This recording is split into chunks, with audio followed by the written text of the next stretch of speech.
Let's talk about Manchester City. San Diego FC, the MLS's newest franchise, are making a big push for Kevin De Bruyne this summer. Do you expect him to leave City and join the MLS side after this season? Yeah, it could be an appealing move for Kevin De Bruyne. We all know, obviously, San Diego, as you mentioned, new franchise coming into the MLS for next season, so they'll want to make a big splash with some marquee signings. They've already agreed a deal for Irving Lozano, but Kevin De Bruyne would be a huge impact signing for San Diego FC, and obviously De Bruyne is coming to the end of his contract at Manchester City, so he is going to have to make a decision on his future. Does he want to remain at Manchester City, or does he fancy making that move to America for a new challenge and a new lifestyle as well? But his injuries have been been a real issue for Kevin De Bruyne this year, and even last year. I think he missed 5 months of the season with a groin injury. So yeah, I'm sure Manchester City will take careful consideration when they do sit down and discuss with Kevin De Bruyne what he wants to do with his future. I'm sure Manchester City want to keep Kevin De Bruyne, but De Bruyne is in a strong position due to his contract situation. So if he fancies the move to the MLS in San Diego, it's definitely a viable option for him. And Manchester City obviously brought in Savinho through their City football group this summer, but he hasn't quite hit the ground running. Could we see them make a move for Rafinha, who's been in excellent form at Barcelona this coming summer, to kind of take over that right wing spot?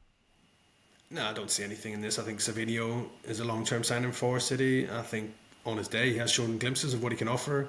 It looks like he has picked up a bit of a nasty ankle injury in that Carabao Cup defeat to Spurs, so it does look like he could be on the sidelines for a while. But yeah, Manchester City are well stocked in wide attacking areas. They've got other players who can step up.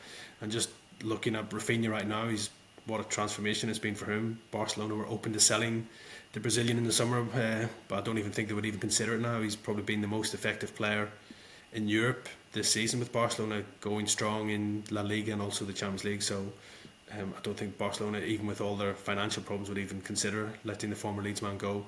And to be fair to Rafinha, he stuck to his guns in the summer because he rejected big money offers from Saudi Arabia because he was determined to stay at Barcelona. And Hansi Flick has got the best out of Rafinha, and as I said, he's probably the key man at Barcelona right now. He's even been captain in the team as well, so I can't envisage any move for Rafinha in January. And what kind of effect does bringing in Hugo Viana as the football director have on the previous links with superstars Florian Wirtz and Jamal Musiala? Does this give them a better chance of making that move in the summer for a big money signing like that, or does it maybe there's a little less trust between the head of football and Pep and the rest of the City board?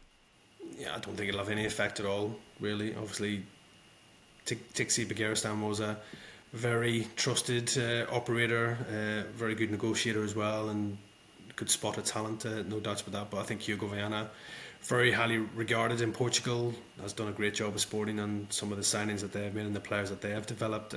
But you look at Manchester City, they're always very impressive in the transfer market. Everything's already in place at the Etihad. They've got a huge recruitment team across the world, vast resources. So I think it'll just be a case of Viana continuing on the good work of Begiristain, and I don't envisage too many issues or problems. And there's no doubts that City will be right in there amongst a host of Europe's top clubs trying to sign Florian Wirtz next summer, as well as Jamal Musiala if he doesn't agree a new deal at Bayern Munich. And which of those two players do you think is more likely of a signing for Manchester City this summer? Seemingly, they do need a Kevin De Bruyne replacement coming in as soon as possible.